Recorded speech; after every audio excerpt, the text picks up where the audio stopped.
하박국 3장 16절부터 19절까지의 말씀 제가 읽겠습니다. 내가 들었으므로 내 창자가 흔들렸고 그 목소리로 말미암아 내 입술이 떨렸도다. 무리가 우리를 치러 올라오는 환난 날을 내가 기다림으로 썩이는 것이 내 뼈에 들어왔으며 내 몸은 내 처소에서 떨리는도다. 비록 무화과나무가 무성하지 못하며 포도나무에 열매가 없으며 감람나무에 소출이 없으며 밭에 먹을 것이 없으며 우리의 양이 없으며 외양간에 소가 없을지라도 나는 여호와로 말미암아 즐거워하며 나의 구원의 하나님으로 말미암아 기뻐하리로다. 주 여호와는 나의 힘이시라. 나의 발을 사슴과 같게 하사 나를 나의 높은 곳으로 다니게 하시리로다. 이 노래는 지휘하는 사람을 위하여 내 수금에 맞춘 것이니라. 아멘. 오직 하나님 때문에 기뻐합니다. 오직 하나님 때문에 기뻐합니다 라는 제목으로 하나님 말씀 전하겠습니다. 사실 하박국은 지금 기뻐할 상황이 아니에요. 굉장히 힘들어요. 바벨론이 이제 가까운 미래에 이스라엘을 침략해 온다는 걸 알고 있어요. 하나님이 알려주셨거든요. 또 하나는 경제적으로도 너무 어려워요. 극심한 고통 중에 있어요. 먹을 것도 나라의 상황도 이렇게 힘든데 뭐가 기쁘겠어요? 하박국 전체는 기도예요. 하나님, 신앙생활 열심히 하는데 왜 우리한테 이런 고난이 있어야 됩니까? 하나님, 이렇게 불의한 일들을 왜 그냥 보고만 계십니까? 하나님 정말 살아 계십니까? 하박국이 요 마지막 말은 안 했어요. 하나님 정말 살아 계십니까? 이거는 우리한테 들어오는 생각 아니에요? 하박국처럼 고난 중에 있을 때, 아니 믿지 않는 사람은 잘 먹고 잘 사는데 난 이게 뭐예요? 신앙생활 하다 보면 이런 생각이 들어올 때가 있거든요. 가장 위험한 게 바로 이거예요. 열심히 믿음으로 살아간다고 하는데 고난 중에 하나님이 침묵하실 때예요. 또 우리가 기도하는데 변화가 없어요. 점점 더 상황이 나빠져요. 이러면 혼란이 오는 거예요. 멘붕이 오는 거죠. 도대체 예수님 믿는다는 건 뭔가? 하나님 정말 살아 계신가? 내 기도는 듣고 계신 건가? 하나님의 존재에 대한 의심이 들어와요. 이게 신앙생활에서 가장 위험한 거예요. 이때 하박국의 말씀으로 이기셔야 됩니다. 하박국, 이름이 특이하죠. 김칫국도 아니고.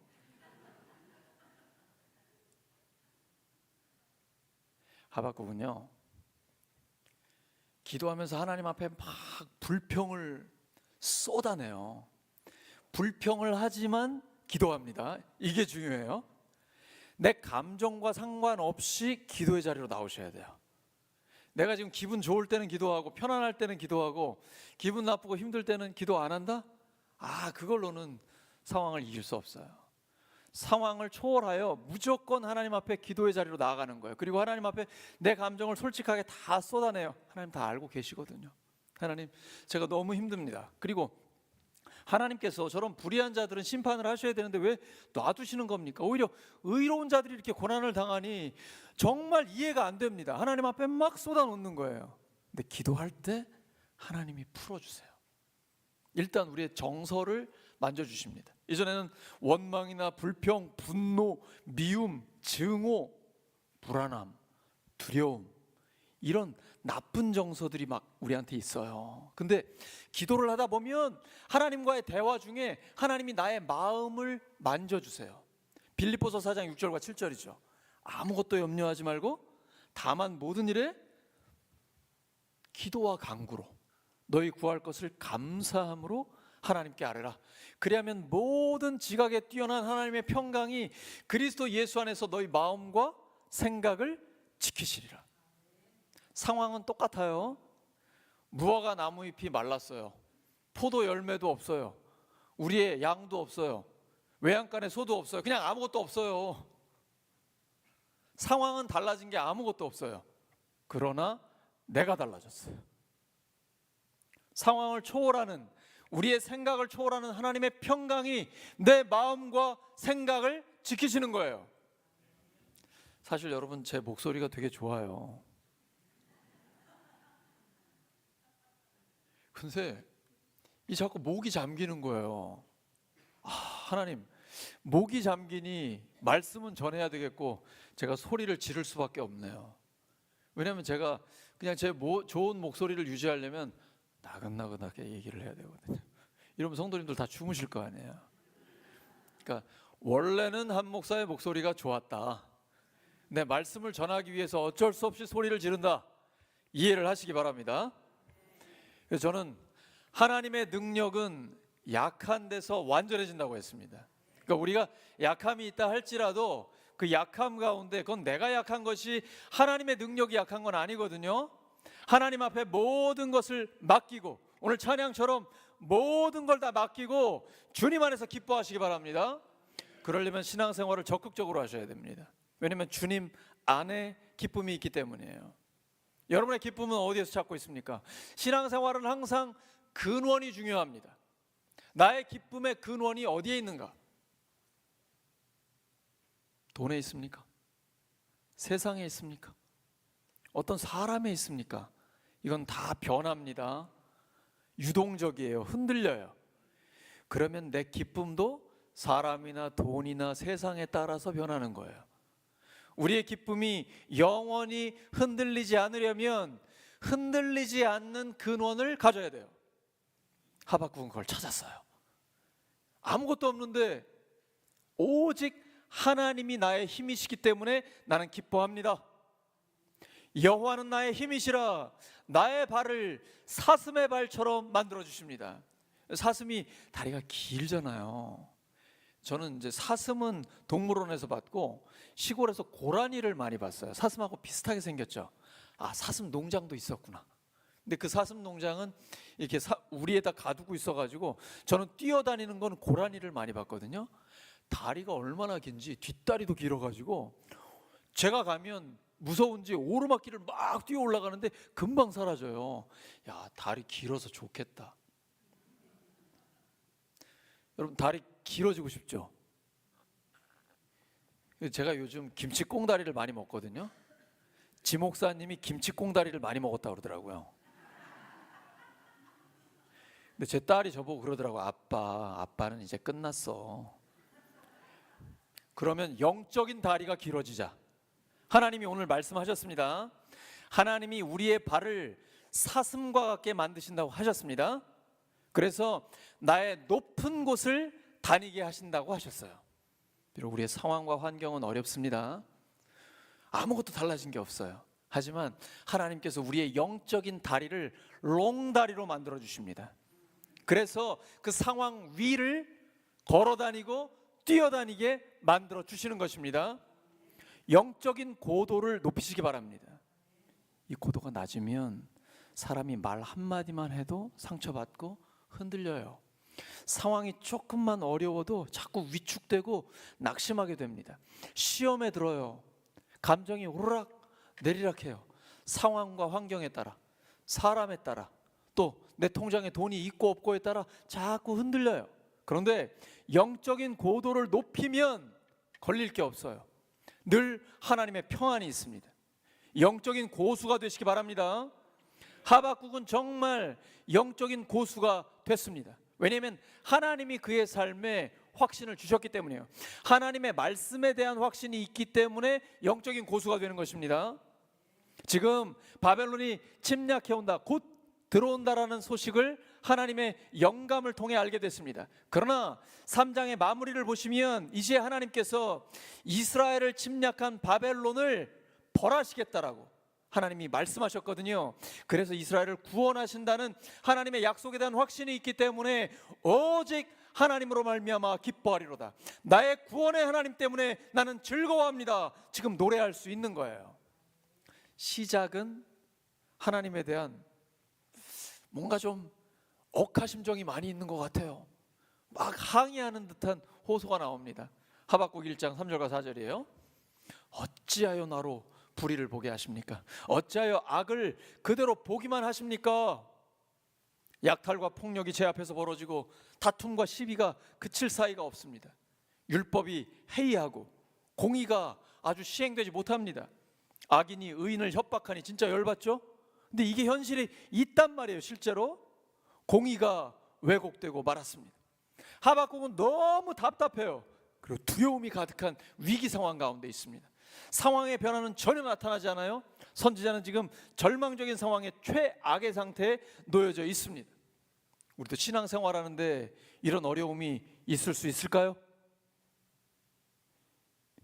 사가족들, 여러분 예수님을 믿는데 우리의 삶에 어려움이 있을 수 있을까요? 있을 수 있습니다. 이걸 알고 시작하는 거하고 모르고 순진하게 시작하는 건 전혀 다른 겁니다. 신앙생활의 핵심은 십자가와 부활이에요. 부활만 생각하시면 안 됩니다. 십자가도 있는 거예요. 그래서 바울은 주님의 남은 고난을 내 몸에 채웁니다 라고 얘기해요. 예수님의 흔적이 나에게 있습니다. 내가 예수님 때문에 고난당합니다. 내가 예수님 믿고 신앙생활 열심히 하고 기도하고 하나님의 영광을 위해 살아가는데 왜 나에게 어려움이 있습니까? 있을 수 있어요. 단 우리에게는 부활의 역사가 반드시 나타납니다. 아무리 힘든 상황 가운데 있다 할지라도 하나님은 모든 것을 합력하여 선을 이루어 주십니다. 로마서 8장 28절에 약속하셨어요. 하나님은 약속하시면 100% 지켜주십니다. 생사, 화, 복은 하나님께 달려 있습니다. 우리는 사는 것이 그리스도니 죽는 것도 유익합니다. 살아도 주의 영광을 위하여, 우리가 죽어도 기쁨으로 가니 죽는 게 사실은 더 좋은 거예요. 근데 이 땅에 남아있는 동안 하나님은 우리에게 맡겨주신 사명이 있습니다. 그 사명 감당하게 해주세요. 하나님이 하게 해주십니다. 사명을 맡기신 하나님은 우리에게 능력도 주십니다. 그러므로 오늘 17절에 비록이라는 단어가 열쇠예요. 성경은 반전의 책입니다. 아무리 힘들어도 비록 무화과 나무 잎이 마르고 포도 열매가 없고 아무것도 없어도 나는 하나님 때문에 기뻐합니다. 왜냐하면 우리의 기쁨의 근원은 상황이나 환경에 있지 않기 때문이에요. 우리의 기쁨의 근원은 하나님께 있기 때문입니다. 그리스도 안에 있으면 흔들림이 없는 기쁨이 있습니다. 세상의 기쁨과는 달라요. 세상 사람들이 힘들고 어려울 때 그 어려움을 잘 버티면서 노력해가지고 극복하는 경우가 있죠. 자수성가하는 사람들 많이 있잖아요. 근데 그것과는 다른 거예요. 신앙생활은 차원이 다른 것입니다. 아무리 힘든 상황 가운데서도 우리 안에 하나님의 평강이 있는 거예요. 기도하면 하나님이 이러한 평강을 주십니다. 하나님이 평강을 주셨다면 이미 응답 받은 겁니다. 기도할 때 상황과 환경이 바뀌지 않았을 수 있어요. 근데 하나님의 평강이 내 안에 있다, 그럼 이미 응답하신 거예요. 빌립보서 4장 6절 7절에 하나님이 약속하셨잖아요. 그리스도 안에는 흔들림이 없는 기쁨이 있어서 복음 전하다 감옥에 갇힌 사도 바울은 주 안에서 항상 기뻐하라, 내가 다시 말하노니 기뻐하라라고 외치는 것입니다. 어떻게 이렇게 기뻐할 수 있어요? 우리의 이름이 생명책에 기록되어 있기 때문이에요. 누가복음 10장 19절과 20절입니다. 여러분 읽으십니다. 시작. 뱀과 정갈을 밟으며 원수의 모든 능력을 제어할 권능을 주었으니 너희를 해칠 자가 결코 없으리라. 그러나 귀신들이 너희에게 항복하는 것으로 기뻐하지 말고 너희 이름이 하늘에 기록된 것으로 기뻐하라 하시니라. 아멘. 예수님이 70명의 제자들을 둘씩 짝지어서 보냅니다. 여러분, 그래서 전도할 때도 혼자도 할 수 있지만 가능하면 둘씩 이렇게 그룹을 져서 함께 기도하면서 전도하는 것이 강력합니다. 그런데 이 70명의 제자들이 복음을 전하고 마친 다음에 돌아와서 예수님 앞에 너무 기뻐하면서 이렇게 보고를 드리는 거예요. 예수님, 예수님의 이름으로 귀신들도 항복을 하더라고요. 너무 좋죠? 영적인 승리가 있었으니까요. 며칠 전에 새가족 영업장을 방문했는데 그 문 앞에, 문 위에요, 노란색 부적이 딱 붙어 있는 거예요. 아마 이제 영업 시작한 지 한 달 조금 넘으셨으니까 전 주인이 거기다 붙였는데 그걸 모르셨는지, 이사하시고도 영업을 시작하시고도 알고는 계셨더라고요. 알고는 계셨는데 그냥 이렇게 놔두고 계신 상태였어요. 근데 저희 목사 셋이서 밥 먹으러 갔다가 우리 지 목사님이 그걸 발견한 거예요. 그러니까 어떻게 해야 될까요? 그래서 그 세 가족이 부탁을 하시더라고요. 저거 좀 오신 김에 떼어주시라고. 그래서 제가 올라가서 잽싸게 해가지고 쫙 다 찢어버렸습니다. 여러분, 신앙생활은 과감하셔야 합니다. 하나님의 약속에 근거한 담대함이 우리 안에 있어야 합니다. 예수님께서 뱀과 전갈을 밟으며 원수의 능력을 제어할, 컨트롤할 권능을 이미 주셨다라고 말씀하셨어요. 이미 주셨습니다. 활용하시면 돼요. 마가복음 16장 마지막에 이렇게 말씀하세요. 믿는 자들에게는 이런 표적이 따르니 곧 저희가 내 이름으로 귀신을 쫓아내며, 예수님의 이름에 권세가 있는 거예요. 근데 예수님의 이름으로 귀신들이 항복하고 떠나가잖아요. 그런 걸로 기뻐하지 말라는 거예요. 진짜 기뻐하는 건 뭐예요? 하늘에 우리의 이름이 기록되어 있단 말이에요. 확신하세요? 하늘에 여러분의 이름이 기록되어 있습니까? 그 확신의 근거는 어디에 있습니까? 제가 성도님께 여쭤보면 이렇게 확신이 있는 분들 중에 이런 말씀을 하시는 분이 있어요. 제가 그래도 신앙생활 열심히 하잖아요. 예배 드리고 11조도 드리고 봉사 많이 하고, 제가 이렇게 열심히 신앙생활 하는데 당연히 천국 가지 않겠습니까? 이 구원의 확신의 근거가 어디에 있는 거예요? 자기한테 있는 거예요. 또 어떤 분은 교회를 다니는데도 제가 이렇게 여쭤볼 때가 있어요. 만약에 오늘 돌아가시면, 하나님이 부르시면 천국에 가실 확신이 있으십니까?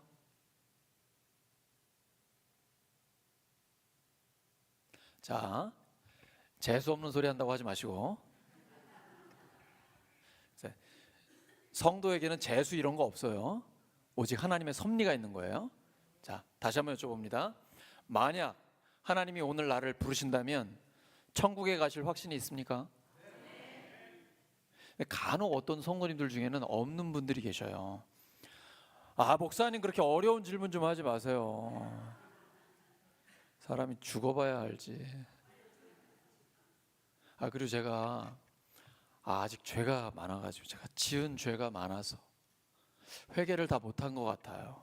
그리고 신앙생활도 너무 열심히 못해가지고 저는 자신이 없어요. 이런 분들 계세요. 자, 이 구원의 확신의 근거가 어디에 있는 거예요?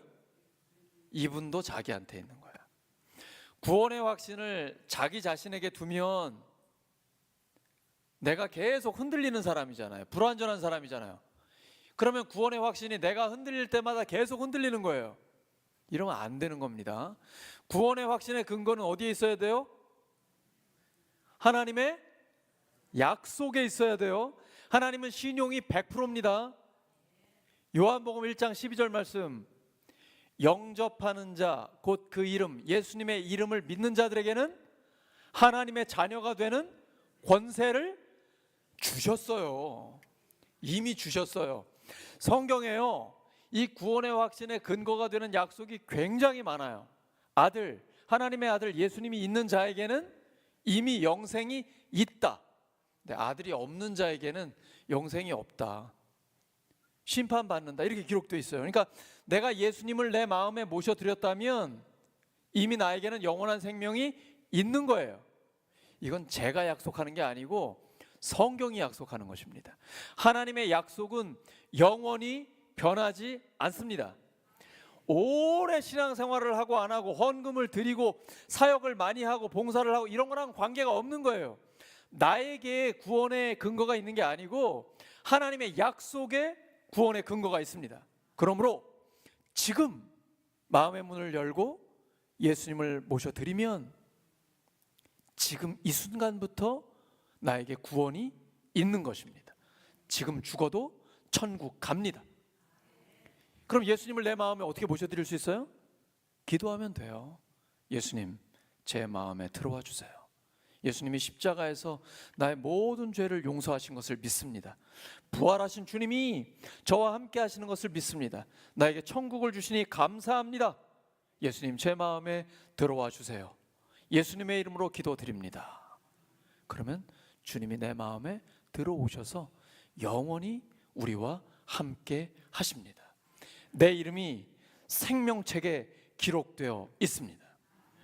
이것이 구원의 확신의 근거가 됩니다. 그러면 상황이 어려워도 성령의 역사를 기다리게 됩니다. 오늘 우리가 읽은 성경은 개역 개정이에요. 개역 개정은 환난 날이 오니까 두렵고 떨린다라는 것처럼 기록이 되어 있습니다. 그런데 독일 성서 공회의 해설이나 히브리어 원문을 낱말로 볼 때나 맥락으로 볼 때에 이것보다는 NIV 성경이나 세번역 성경이 더 정확하다. 어떻게 번역을 했냐면 바벨론이 지금 곧 이스라엘을 침략한다는 걸 알고 있어요. 하지만 하나님께서 이스라엘을 침략한 바벨론을 멸하신다, 이걸 약속하셨기 때문에 이제 이스라엘을 침략한 바벨론이 재난당할 날, 멸망할 그 날을 기다리고 있습니다. 하나님의 심판이 곧 임할 것을 알고 있습니다. 이것 때문에 떤다라는 거예요. 무슨 말인지 아시겠죠? 그래서 잘 모르시겠어요? 네. 이스라엘이 지금 침략당하는 것 때문에 떠는 게 아니고 이스라엘을 침략한 바벨론이 멸망할 날, 하나님이 바벨론을 심판하신다라는 그 소리가 들려오니까 그것 때문에 지금 심장이 요동치고 다리가 후들거리고 떨리는 거예요. 왜냐하면 하나님이 이제 이스라엘의 구원의 날을 허락하신다라는 확신이 있기 때문이에요. 그 근거가 여기에 있어요. 하박국 3장 13절입니다. 여러분 읽으십니다. 시작. 주께서 주의 백성을 구원하시려고 기름 부은 자를 구원하시려고 나오사 악인의 집에 머리를 치시며 그 기초를 바닥까지 드러내셨나이다. 오늘 본문 16절부터 시작했는데 그 앞에 보시면 13절에 주님께서 주의 백성을 구원하시려고 악인의 집에 머리를 치셨다. 이 악인이 누구냐면 바벨론 왕이에요. 악인의 집이라는 건 바벨론 궁전인데, 그러니까 하나님이 바벨론을 멸하신다, 이 소리예요. 하나님의 심판이 임한다. 그것 때문에 지금 하박국이 막 두려움에 떨고 있는 거예요. 그럼에도 불구하고 하나님께서 이제 이스라엘을 구원한다, 그날이 온다라는 것을 기다리고 있는 것이죠. 그래서 기뻐하는 거예요. 경제적으로 너무나 어렵지만 오직 하나님 때문에, 구원의 하나님 때문에 기뻐하고 즐거워합니다. 그래서 오직 의인은 믿음으로 말미암아 사는 거예요. 하나님의 약속, 하나님께서 모든 것을 합력해 선을 이루어 주신다는 하나님의 말씀 때문에 기뻐하는 거예요. 그 유명한 말씀이 하박국 2장 4절에 나옵니다. 의인은 그의 믿음으로 말미암아 살리라. 그래서 상황을 초월하는 성령의 기쁨을 간구합니다. 지금 내 상황과 관계없이 하나님의 기쁨이 우리 안에 있는 거예요. 이것은 찬양을 통해서 경험할 수 있어요. 우리 기도할 때, 또 찬양할 때 하나님을 깊이 체험하시기 바랍니다. 찬양은 하나님의 위대하심을 높이는 것입니다. 창조와 역사의 주님, 전능하신 하나님, 전지하신 주님이 나의 하나님이 되십니다라고 하나님을 높이면 찬양 중에 하나님이 나를 다스리신다라는 것을 깊이 경험하게 됩니다. 찬양 중에 하나님 만나시죠? 저도 제일 먼저 만난 분이 찬양 가운데 만난 하나님이에요. 근데 날마다 새로워요. 지금 하박국이 최악의 어려운 상황에서 마지막은 찬양으로 결론을 내리고 있어요. 이러면 이미 승리한 거예요. 그러니까 여러분이 기도하실 때 아무리 어려워도 마지막에 마무리를 찬양으로 하시기 바랍니다. 난 여호와로 즐거워하리, 난 구원의 하나님 때문에 기뻐합니다. 이 찬양 자체가 우리에게 승리를 주시는 것입니다. 왜냐하면 하나님은 찬양 중에 임재하시기 때문이에요. 처음에 하박국이 너무 힘들었지만 이 억눌림이 이제 자유함으로 바뀌었습니다. 그리고 깊은 슬픔이 이제는 놀라운 즐거움과 기쁨으로 회복된 것입니다. 데살로니가전서 5장 16절에서 18절입니다. 시작. 항상 기뻐하라. 쉬지 말고 기도하라. 범사에 감사하라. 이것이 그리스도 예수 안에서 너희를 향하신 하나님의 뜻이니라. 여러분 항상 기뻐할 수 있으세요? 항상 기뻐하는 사람을 우리가 어디서 만날 수 있습니까? 항상 희죽희죽 기뻐하는 사람을 어디서 만날 수 있어요? 그런 사람은 이상하게 봐요. 이게 어떻게 가능해요? 이게 영적인 기쁨이에요. 상황을 초월하는 기쁨. 이건 명령입니다. 하나님의 뜻이에요. 내가 기뻐할 만해서 기뻐하는 건 누구나 하는 거예요. 근데 예수님을 믿는 사람은 항상 기뻐하라고 하셨어요. 어떻게 가능할까요? 적극적인 신앙생활을 하셔야 돼요. 주님 안에 기쁨이 있거든요. 그래서 히브리어 원문을 보면 전치사가 있는데 이걸 NIV 영어 성경은 in 안에 있다라는 걸로 번역을 합니다. 하박국 3장 18절이에요. Yet I will rejoice in the Lord. I will be joyful in God my Savior. in이라고 돼 있죠. 나는 주님 안에서 기뻐합니다. 나는 나의 구원자이신 하나님 안에서 즐거워합니다. 그러므로 적극적으로 하나님 안에 머물러 있어야 돼요. 그러면 평생 하나님의 기쁨이 우리를 압도합니다. 어떻게 하면 항상 하나님 안에 있을 수 있습니까? 어떻게 하면 늘 주님 안에 머물 수 있습니까? 일단 예배, 기도회, 목장 모임, 삶 공부에 적극적으로 참여하세요. 그러면 그 안에 하나님의 임재가 있습니다. 하나님 안에 머물 수 있어요. 기도와 말씀에 집중하시기 바랍니다. 기도하면 성령의 기쁨이 우리 안에 넘칩니다. 성령의 평강이 넘쳐요. 이게 하나님 나라예요. 그리고 말씀을 듣고 말씀대로 순종하면 하나님께서 우리에게 넘치는 기쁨을 허락하여 주십니다. 하나님은 우리가 늘 기뻐하기를 원하십니다. 로마서 8장 32절입니다. 자기 아들을 아끼지 아니하시고 우리 모든 사람을 위하여 내주시니가 어찌 그 아들과 함께 모든 것을 우리에게 주시지 아니하겠느냐. 예수님은 십자가와 부활로 다 이루셨습니다. 하나님은 이미 우리에게 다 주셨어요. 우리가 받기만 하면 됩니다. 누리기만 하면 돼요. 십자가와 부활로 다 이루셨어요. 내가 할 일은 없어요. 주님 안에 머물기만 하면 됩니다. 교회와 가정, 학교와 직장, 사업장 모든 삶의 자리에 있을 때 주님 안에 머무시기 바랍니다. 세상적인 방법, 악한 방법 따르지 마세요. 오직 주님의 방법을 따르시기 바랍니다. 세상은 결과주의입니다. 성과주의예요. 결과만 좋으면 다 좋다라고 생각합니다. 아니에요. 하나님은 결과와 과정을 다 보십니다. 하나님의 방법대로 하고 하나님의 선한 열매를 맺기를 원하고 계십니다. 그러므로 늘 주님 안에 머무시기 바랍니다. 아무리 상황이 힘들어도 환난 중에 기뻐하면 이 사람 감당할 사람 없어요. 그런 기쁨이 어디서 나오는 거예요? 궁금해지는 거예요. 옆에 있는 내 가족이, 직장 동료가, 또 우리 고객들이 어려운 거 뻔히 아는데 왜 저 사람은 잔잔한 미소가 있고 늘 즐거움이 있을까? 도대체 저 기쁨은 어디서 나오는 건가? 딴 세상 사람 같은데?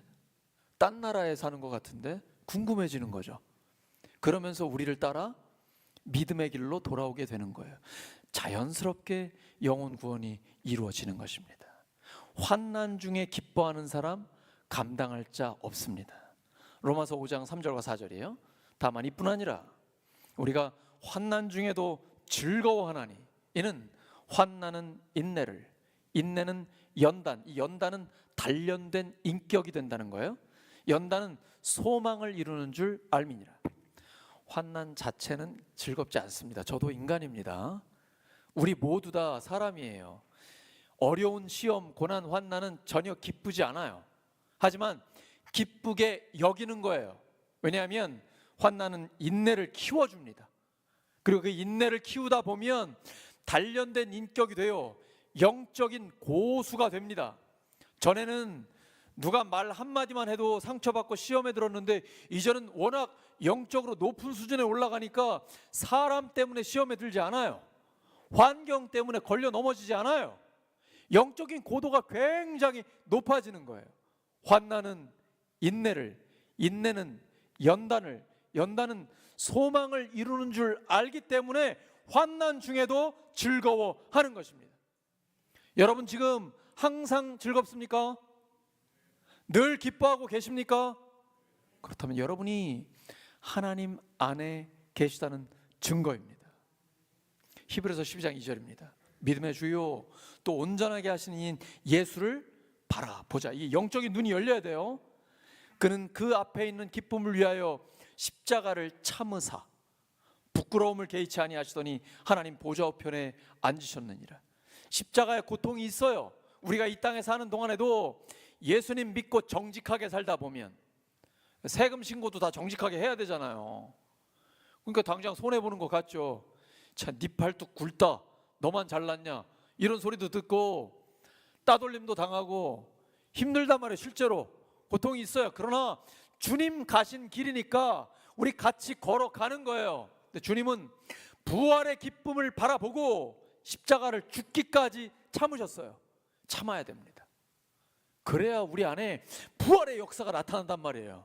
부활의 기쁨이 우리 안에 오는 것입니다. 이 기쁨은 하나님의 기쁨이에요. 하나님의 나라는 기쁨과 평강입니다. 여러분의 핵심 감정이 바뀌시기 바랍니다. 여러분의 정서가 바뀌시길 바라요.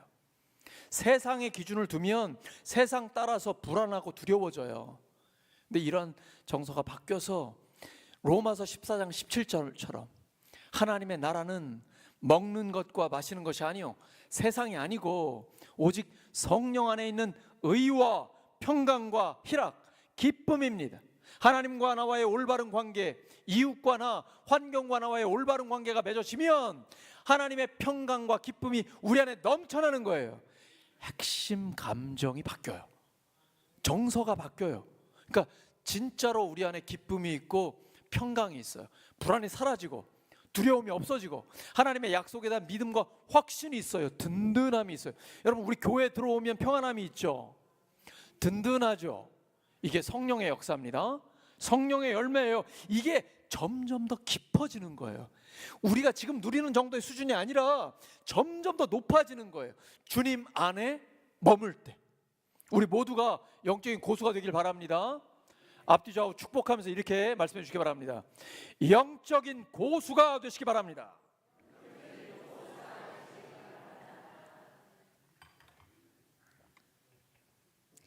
제가 잘 관찰을 해보니까 불행한 사람은 불행한 이유가 있어요. 항상 어떤 조건을 갖추려고 애씁니다. 예를 들어 10가지 조건 중에 한 7, 8가지가 있어요. 그런데 2, 3가지 없잖아요. 그럼 그 없는 조건 때문에 불행해요. 부정적이에요. 감사가 없어요. 원망과 불평이 넘쳐. 이건 자기 스스로 그냥 불행을 자초하는 거예요.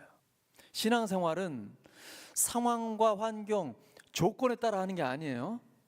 오직 우리의 힘은 어디에 있어요? 하박국이 뭐라고 합니까? 여호와 하나님은 나의 힘이시라. 하나님이 나의 힘이시니까 하나님 때문에 기뻐하는 거예요. 오직 하나님 때문에 평생 즐거워할 수 있어요. 골로새서 3장 1절과 2절입니다. 그러므로 너희가 그리스도와 함께 다시 살리심을 받았으면 위의 것을 찾으라. 거기는 그리스도께서 하나님 우편에 앉아 계시느니라. 위의 것을 생각하고 땅의 것을 생각하지 말라. 하나님은 어떤 상황에서도 기쁨을 누리게 하십니다. 하나님이 우리와 함께 하시기 때문입니다. 상황을 초월하는 기쁨이 있으면 우리와 함께하는 사람들에게도 그 기쁨이 전달됩니다. 성도를 만나면 기분이 좋아지죠. 왜냐하면 그 사람 안에 기쁨이 있기 때문에요. 기쁨은 전염됩니다. 우리를 만나면 사람들이 즐거워지는 거예요. 이게 하나님 나라입니다. 교회, 목장, 가정, 성도의 삶에는 기쁨이 충만합니다. 이게 성도의 특징이에요. 사랑하는 우리 울산교회 성도 여러분, 오직 하나님 때문에 기뻐하는 사람에게는 특징이 있습니다. 상황이 어려워도 성령의 역사를 기다립니다. 상황을 초월하는 성령의 기쁨을 간구합니다. 상황을 뛰어넘는 영적인 고수가 됩니다. 오직 하나님 때문에 기쁨이 넘치는 우리 모두가 되기를 예수 그리스도의 이름으로 축원합니다. 하나님 아버지 감사합니다. 주님 때문에 항상 기쁨이 넘치는 저희들의 삶이 되게 하여 주시옵소서. 그리고 그 하나님의 기쁨이 많은 사람들에게 전달될 수 있도록 도와주시옵소서. 그래서 하나님 나라의 이 기쁨이 수많은 사람들을 구원하고 하나님께로 인도하는 데 쓰임받게 하여 주시옵소서. 하나님 아버지 우리를 사용하여 주시옵소서.